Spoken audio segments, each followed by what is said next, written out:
And blessed to be a part of your day. Kevin Miller in the morning. We go to our great friend Dan Gaynor of the Media Research Center. Dan, good morning.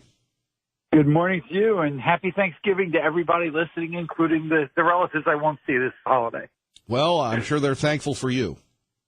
And they're probably thankful that they won't see me this holiday. You know, Dan, it's hard to believe that, we live in such good and prosperous times, considering that when we hear everything from the media, everything's bad, Donald Trump's over, Robert Mueller's going to get him. What impact does this negative reporting have? It's the exact opposite we had during the Obama time, where everything was wonderful, no matter, them forgetting the stagnant economy and everything else during Obama's time. Well, I mean, I think over time it does do two things. For people who pay attention, it takes a toll on them. It makes them more depressed. It makes them more, look at the world cynically. I think it has the same negative impact that social media can have, where, the more you look at it, the more downbeat you are. But it also, I think, undermines the press, because ordinary people, the economy is going well. Things are going well in the country. They're looking like, what are you guys reporting on? Donald Trump came in and the economy started doing real well. They also don't want to talk about the things that bother ordinary people. Even legal immigrants into the U.S. are bothered by illegal immigration. Majority of Americans are bothered by illegal immigration, but the press isn't. So they treat things like the caravan. It's nothing. We can have 10,000 people just walk into the country and we got to pay for them. It doesn't matter. Well, I think most Americans think, yeah, it does. And so there's this enormous disconnect from day to day from the press and the rest of the people. And we see that again and again and again. Your thoughts on the latest shenanigans here, where you have Antifa and others going to people's homes, Dan? Yeah, this is not the first time. The attack on Tucker Carlson's home was not the first time. Remember, the left went to Kristen Nielsen's home, the head of Homeland Security, which is just scary on many levels. Because, she's not a pundit. She's a national security figure. And then they harass people in restaurants, on the street, on Capitol Hill, in various legislatures around the country. Remember what they did in Wisconsin, where they basically staked out Wisconsin, the legislature, and the Capitol building for weeks on end. The left thinks they can intimidate, just like the brown shirts of the 1930s. And, sooner or later, someone's going to get seriously hurt or killed doing that. And you look at the battles in the street that occur in Portland. And I think, as a general policy, anybody who goes into the street to deliberately to fight other people, you are not embracing the republic. You're a dangerous thug. And it doesn't matter whether you're left wing, right wing, no wing. But the idea of these masked thugs running around in our streets, and we can see them. We see video of them. We see 6 of them were arrested in Portland just the other day, including one who wasn't masked, but just this crazy woman just went and attacked people. And video of her punching people. Well, the police zoomed in and arrested her. That's the kind of thing that you tie it to online activities. A lot of these groups, these Antifa groups, will dox people online. And for those who don't know what that means, it means they'll release personal data about you, where you live, your personal cell phone, sometimes even credit card data and all sorts of things about you. And it can really damage your life. One is certainly then you're like Tucker Carlson. You're going to have lunatics coming by your home trying to bang in your door. What would happen, you think? Suppose the same dangerous lunatics from smash races in D.C. who descended on Tucker Carlson's home, who slammed into his door. What would have happened if they had kicked in the door, even if not deliberately? Do you think they would have stayed outside? Or do you think they would have gone in and created havoc? Right. And, I'll say this to people because I know I'm talking Idaho, where people actually believe in all of their amendments, not just some of them. Somebody kicks in your door, at that point in time, they're welcoming the response from the other side. And I don't think Tucker Carlson's wife was prepared for that sort of response, but many of us are. Somebody kicks at my door and I'm home, they're not going to like how I greet them. Exactly. And, exactly. So what happened? How long before the same monstrous, left-wing thugs who descended on Tucker Carlson's home descend on, let's say Justice Kavanaugh's home or Gorsuch's home or, somebody like that, people who might have Secret Service protection. And I mean, sooner or later, somebody with a gun is going to be making a decision. I've got to act or something bad is going to go on here. Somebody's going to get shot or the mob is going to tear somebody to pieces or who knows what all. That's the future that the hardcore left wants. You're not allowed to talk about Antifa. You're only allowed to talk about right-wing thugs. No, you're actually allowed to talk about both. We've had left-wing thuggery going back 100 years, but recent memory, it really kicked off again at Occupy Wall Street 7 years ago. And the Occupy Wall Street movement really, 7,700 arrests of Occupy Wall Street people around the country, from everything from, petty traffic violations, you're walking in the street, to vandalism, all the way up to a couple of them plotting to bomb a bridge. And I mean, they went to serious jail. And people don't want to talk about that. Oh, Occupy Wall Street, that was just peaceful. No. Or Black Lives Matter, the 20 police officers who were injured in the Minneapolis Black Lives Matter protests, including one who had fractured his back. Somebody dropped concrete with rebar off an overpass onto a police officer. Somehow that doesn't make much national news. Our great friend Dan Gaynor joining us here on 107.5 FM, 580 AM, KIDO Talk Radio from the Media Research Center. And Dan, let's take a look at this Khashoggi thing. Obviously, that was a terrible tragedy, but the press continues to want to dictate foreign policy, it seems.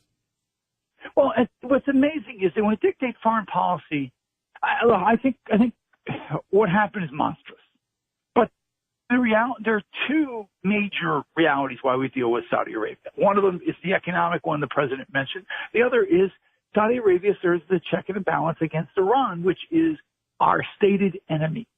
Iran, whose client, Hezbollah, killed 240 plus American servicemen in Lebanon back in the 1980s. So, Iran, which exports terrorism, is the number one terror exporting nation in the world. The reason why we're dealing with the Saudis is that. So when you see a news story that talks about Saudi's war in Yemen, you realize how biased it is. Now look, both the Saudis and Iran are fighting a war in Yemen. Iran's using proxy, it's got troops it funds in Yemen who are firing missiles at ships out in the water there, traveling oil ships and all. So there are reasons why the war is going on. It's horrible it's going on because innocent people are suffering. Innocent people are always the one who suffer in war. Absolutely. But it's not a one-sided engagement. Basically, the media, they seem like by default, they hate any country that might be pro-U.S. and like any country that's anti-U.S. Dan Gaynor joining us here. Kevin Miller, KIDO Talk Radio from the Media Research Center. What do you think of the president's interview with Chris Wallace? I mean, I think it was less of a bombshell than we were marketed to think it was. I think that's probably my summary point. Mm-hmm. There's so much. Perhaps I'm just jaded because there's so much news every day, and to the media, everything is, to the scale of 11 on a scale of 1 to 10. If everything, it's like the line from The Incredibles. If everybody's special, then no one is. Well, if every story is special, then nothing is. And that's where we are right now. Where, oh my God, this is horrible. This is, you just reach a point where, your definition of an important news story, the California wildfires is an important news story. Lots of people were dead. homes burned, communities threatened, horrible problem. That's a major news story.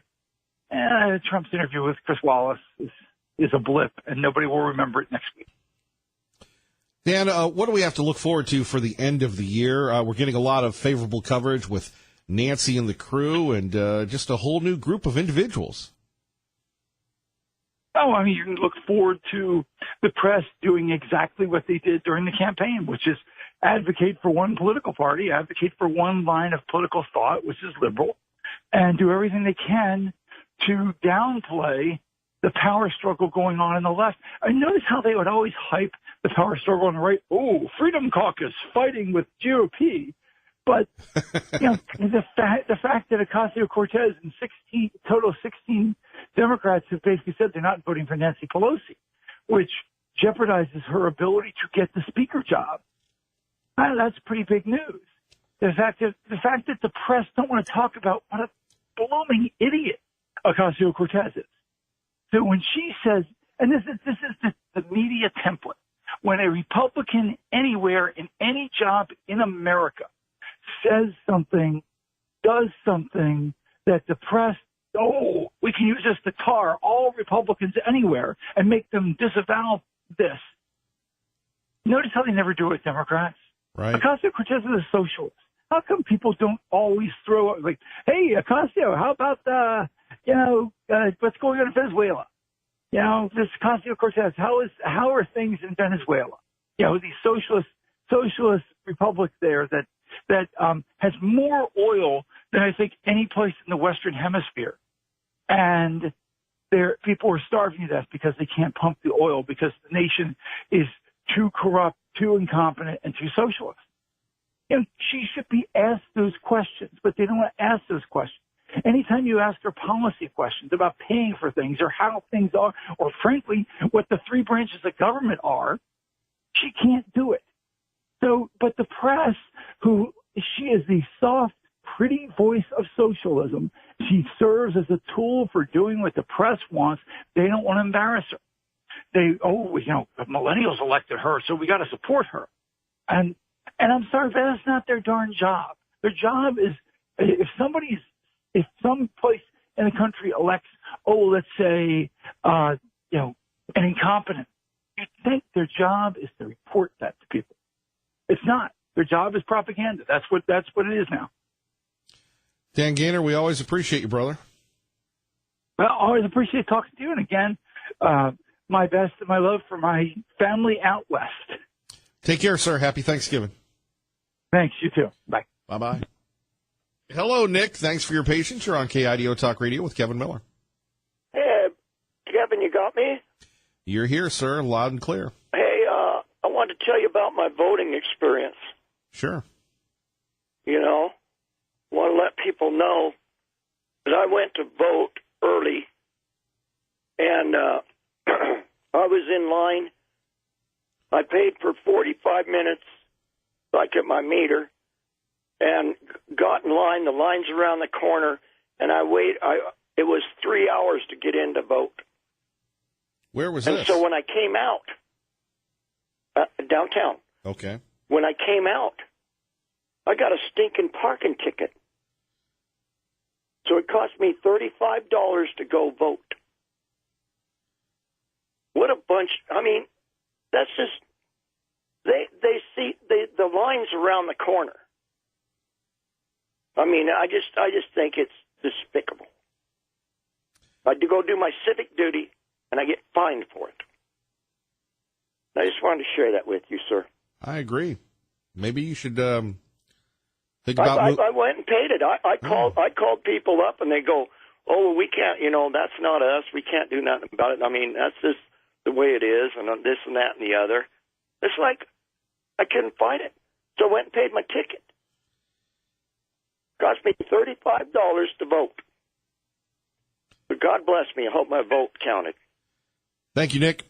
All right. God bless you. God bless you. Why not cut the person a break? Oh, that's right. It's Dave Beaters, Boise, where he never met a parking meter that he didn't like. Kevin Miller, KIDO Talk Radio. Without any, it's not like we'd all have to go back to caves and live off, fire. We could have electricity and smartphones and all that stuff, which would buy us probably another 20, 30 years for that technological breakthrough that's necessary. The reason we don't do it is because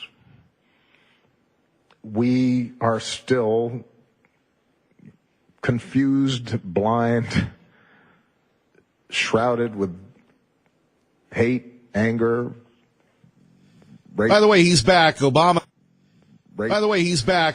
is back going after President Trump. We'll get your reaction to it from the Obama Foundation Summit Monday. Just to let you know, you're listening to Kevin Miller on 107.5 FM, 580 AM. We want to thank you all for listening and sure appreciate you joining us. I hope you have a happy and safe Thanksgiving. And for those that are working, I got my start working, and maybe like a lot of people did, in the service industry. I remember my first job was being a busboy. Then I worked in the warehouse. Then I worked at a mall. But the service industry, and what an amazing gift it is for those people that are working. All the restaurants, all the movie theaters, our brave first responders, the people working at the hospitals. That's one of the things, and through my impressionable years in life, I spent much of it away from home, much of it being on the radio, much of it doing radio shows. In fact, those of you that have been with me from the beginning, you would know that usually, at least for the first 5 or 6 years of this program, we would be on here doing Thanksgiving across America, because I thought it was so very important to be on. But now, because of just fatigue issues, and the fact that I have a family now that I want to stay with, Ray Amaya will be spending time with his family. I'll be spending time with mine. And those people that get that chance, get that opportunity, that's what we're thankful for. One of the best holidays of the year, Thanksgiving, when we think about it, because there's no gifts. There's just food, right? And because of your generosity to the Boise Rescue Mission today, thousands of people will be served at the Cathedral of the Rockies.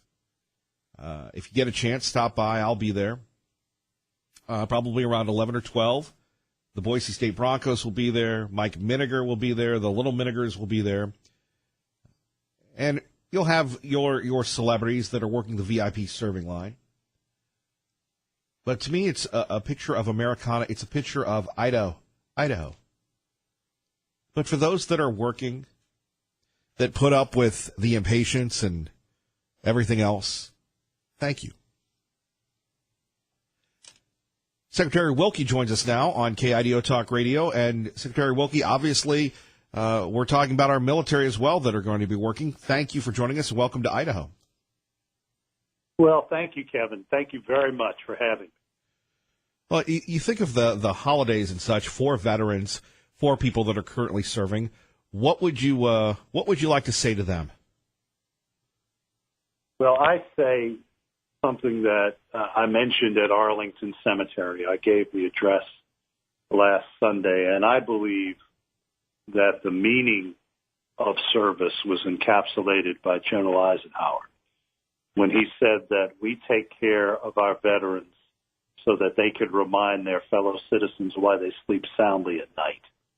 And I can think of no better testament to what we do at the Department of Veterans Affairs than to ensure that our veterans never put their uniforms away and that we make them well and adjusted and healthy so that they remind their fellow citizens why they sleep soundly at night. Our great defender. And that is our way of thanking. I'm sorry, sir. Go ahead, please. No, I said that is our way of thanking. Joining us now, United States Secretary of Veterans Affairs, Robert Wilkie, joining us. Secretary Wilkie, to talk about the Veterans Program, what the President is doing to help seniors save money on prescriptions. Sir, what's it like to work with the President? It has been an absolute joy, and it is something that I have said in many public appearances, including last week. And I'll give you an example. I was acting Secretary of Veterans Affairs for 8 weeks early in this year. I didn't know the President, and as the acting Secretary, I have a lot of authority on paper, but I can't use it. But in those 8 weeks, the President of the United States spent almost 9 hours with me talking about veterans, asking about how we reform this institution, and making it very clear to me that those wonderful campaign rallies that he had when he made veterans the center of those speeches, that was real. And that's something that he's translated into his time at the White House. So what he has given me is the authority to carry out more reforms that this department has seen since the 1940s when General Omar Bradley sat in this desk that I'm in. And it's made progress, made a lot of progress just in 2 years because it is no longer an afterthought.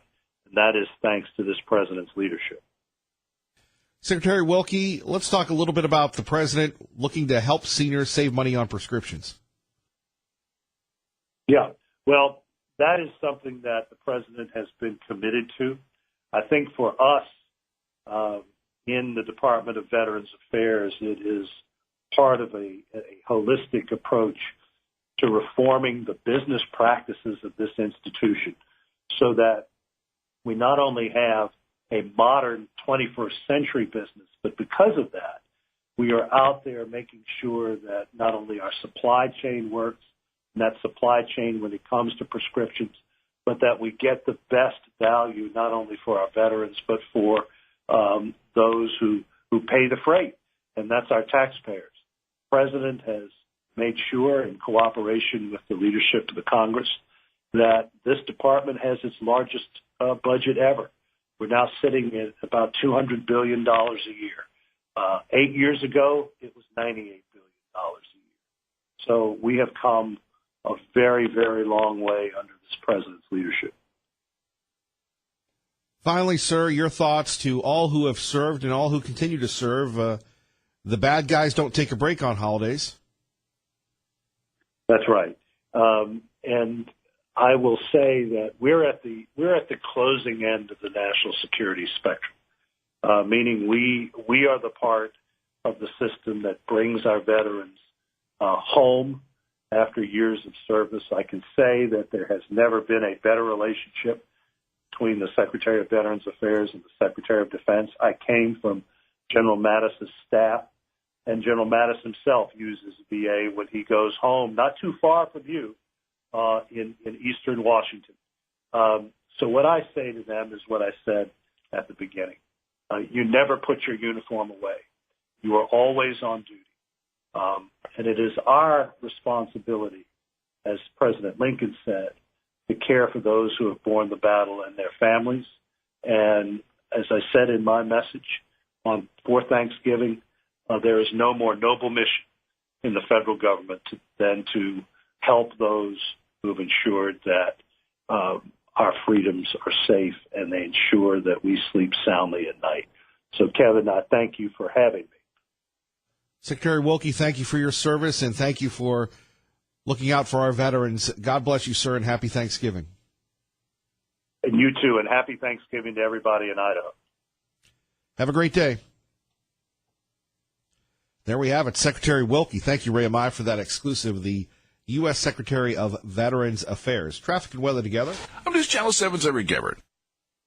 Kevin Miller in the morning, KIDO Talk Radio. Let's find out what's happening in your world on 107.5 FM, 580 AM. Good morning, Maggie. Good morning, Kevin. And Kevin Miller reminding you to join the Real Estate Radio Show Pros every Saturday from 7 to 8 with Kurt Bauer from Sierra Pacific Mortgage and Jennifer Hickey with Epic Realty. By the way, big ups to Kurt and his lovely daughter for stopping by Miller's Mission. It was really heartwarming. Kurt found out about Miller's Mission. Every year, he and the folks from Sierra Pacific Mortgage collect turkeys, and they do turkey deliveries. And he dropped off, 128 turkeys or maybe even more? And Kurt, he's a great guy, but, I mean, he's actually hauling those turkeys in his truck. We've got Misty from the Boise Rescue Mission. We've got another gentleman a little older than me, maybe in his 60s or 70s. He's unloading turkeys. It was vintage Miller's Mission. And when you see folks like Kurt Bauer and his lovely daughter that make a difference, you just have to thank them. So check him out, Sierra Pacific Mortgage. It just shows you the goodwill here in the Treasure Valley, right? The incredible goodwill. And I hope that you have a happy and safe and wonderful holiday. By the way, and for those people who are working, we got interrupted there by the Secretary of Veterans Affairs. But the service industry, man, people already getting hammered, whether you're going to a grocery store. I mean, think about this. Times are good. And it has taken me a long time in my life to figure this out, to enjoy the good times. Because the good times don't last. Maybe it was 3 or 4 years ago that, you had some economic insecurity. Maybe now. And for all the people that are a little worried, yesterday we were talking about Miller's Mission and being at the Walmart, Garrity and Franklin, and people coming up and saying, Kevin, last year I gave 15. This year I gave 3. Well, no, there's nothing wrong with that. Another young man getting back on his feet. Lovely man. You would know him if we talked about him, but we won't say his name. He couldn't give, but he stopped by to give some time. Now, that's really what it's all about. Not materialism, but sharing the American, the Idahoan unconditional love. And that's the message that when we get the president here, that we'd love to share with him, right? Phone numbers here, 580-5436, 580-KIDO. Record number of holiday travel expected to follow. But our job is to wake you up so good old former President Obama is back. And Obama is still smarting from the American public repudiating. Is that the correct term? Mrs. Miller always says, you say these words and you don't even know what they mean. Well, it sounds good to me, ma'am. So former President Obama was out and about going after President Trump. And one thing I'll say about the Republicans, particularly the Bushes and Reagan, former President Reagan, God rest his soul, is they never would undermine the credibility. They would never personally or professionally attack their successor.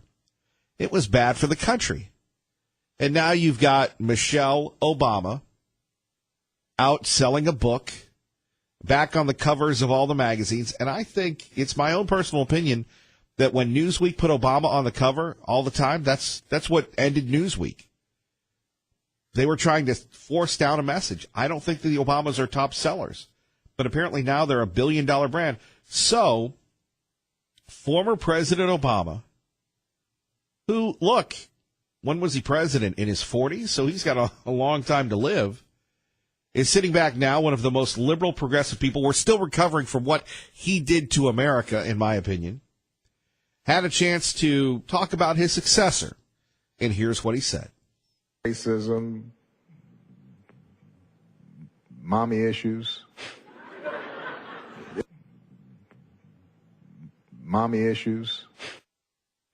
clouded with hate, anger, racism, mommy issues. Yeah, I mean, we are fraught with stuff. And this is the former president blaming racism and mommy issues, among other factors, limiting the ability of the U.S. to make progress on any important issue under President Trump. By the way, we made a lot of progress under President Trump. Look at his economy compared to yours, former President Obama. And so if that's the case, then the single most important thing that we have to invest in is not all, and look, I'm a huge supporter of science and technological research and social science and evidence-based learning and all that good stuff. People call me Spock for a reason. I believe in reason and logic and all these Enlightenment values. But the thing that really we have to invest in is people. We got to get people to figure out how they work together. Let's go back to how you work together with people when you blamed the police. When they would be arresting criminals, it was always the police that were the issue, that were the problem, right, former President Obama? Isn't that correct? It was the police that caused all the problems. And then we saw unprecedented attacks on police officers. It's amazing, though, when you go back to this and the former president talking about mommy issues with the current president. What a different America. Your reaction is welcome. 580-5436, 580-KIDO. We go to Liberty Linda, who joins us now on KIDO Talk Radio. Good morning, Liberty Linda. Good morning, Kevin. And first of all, I want to wish you and your lovely wife, that she have a sweet spirit. Your lovely family, your mother and father, a very happy Thanksgiving. You know, you came from the best, Kevin. Your mother and father, just the greatest. Anyway, just love all of you, and I really wish Ray and Jeff the Suit as well. And, you know, let's celebrate. You got to be careful with Jeff the Suit. He's listening a lot, and sometimes, actually, Jeff the Suit is in the studio watching me as I'm doing this show. Do you believe that? Yeah. And, you know, maybe one day he'll change from the suit and come in with some Levi's on. We don't know. Maybe one day he'll be like an American and wear a hoodie. We don't know. And, you know, someone else that might be listening in is President Trump, because I believe he listens to your show when he can.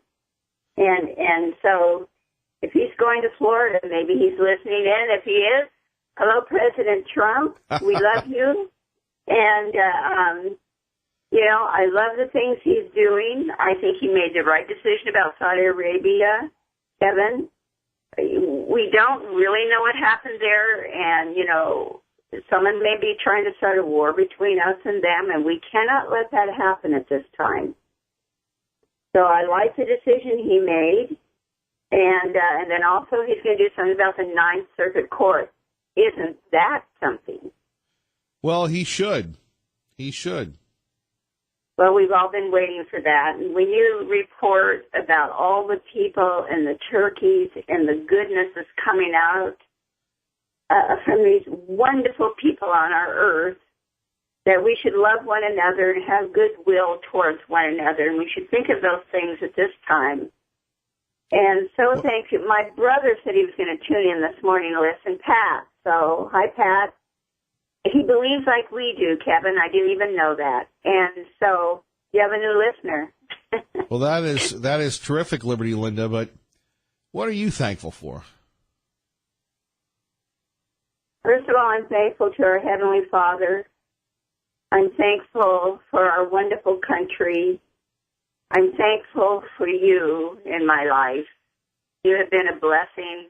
For Tom Munns telling me to call into your show. I'm thankful for all the wonderful blessings that we have here in the United States of America, that we need to keep them.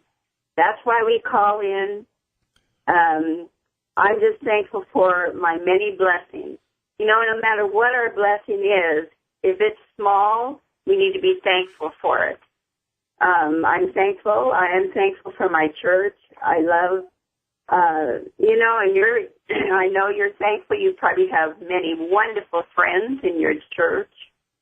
And we need to be thankful for our dear friends and family at this time. I think that's what we need to put forth first, God and family. Well, and then there's our country. Right. And, you know, I was overwhelmed last night thinking about everything that President Trump has done for us since he got into office. He's kept everything he said that he was going to do, and now he's even doing more. And, you know, we're really blessed to have him, because we don't know where we wouldn't have a country right now. And I think so many of your listeners know that. And so it's so important to be thankful for those things at this time of year.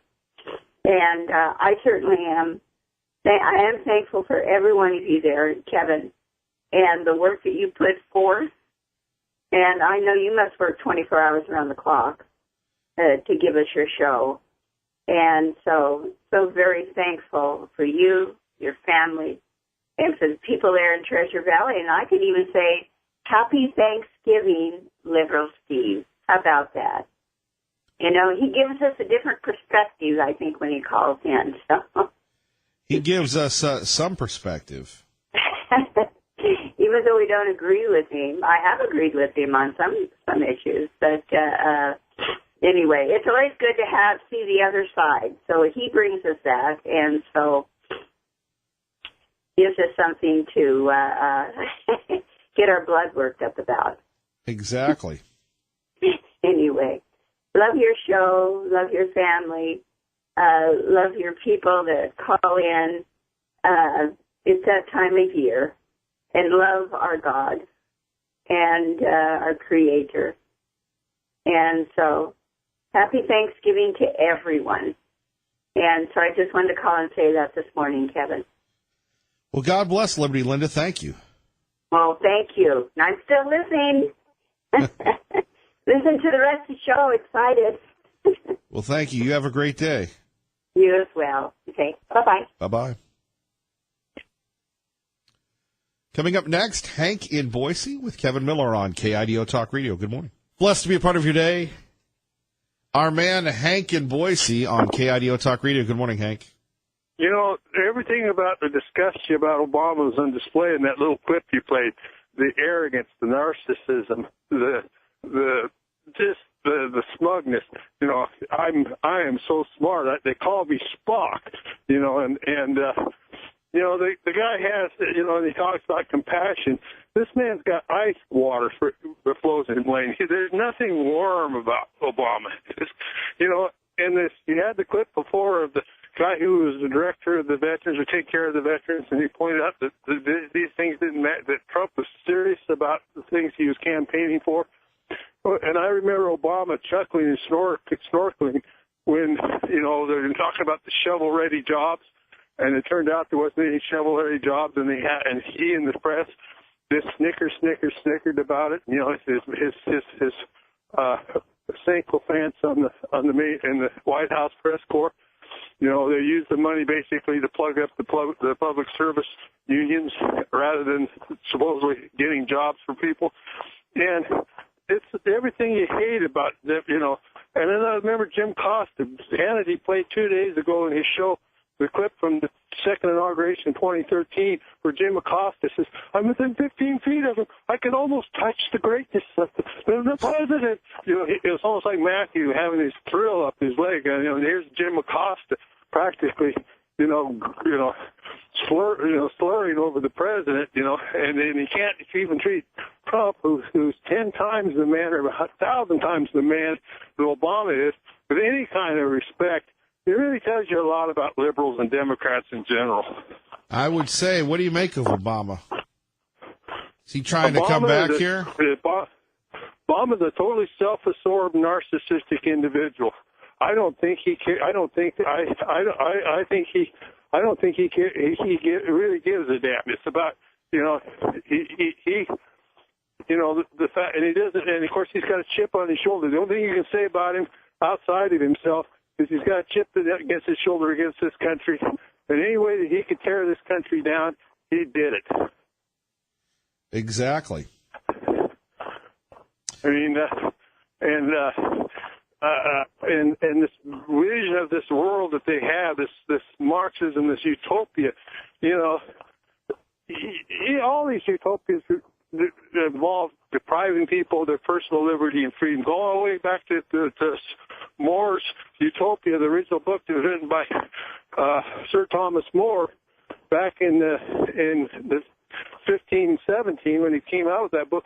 All of them it involved, to get this utopian society, involved depriving forms of tyranny. I mean, and communism is just part of the long list of it. And Obama and the Democrats are basically marching down that road. Well, we appreciate you, Hank. Happy Thanksgiving. Well, happy Thanksgiving to you, too. All right. Take care, sir. Bye. Bye-bye. 107.5 FM, 580 AM, KIDO Talk Radio. Let's get you to work safely and on time. 7's Eric Everett. And I'm Kevin Miller. Coming up, Fox News on the radio for your home, on your home on Fox News on the radio. We'll get it right eventually for Fox News on the radio. And do appreciate the St. Al's Festival of Trees starting. Always wonderful to see the shots from the television. We're rolling. Won't you join us? Kevin Miller, KIDO Talk Radio. Good morning.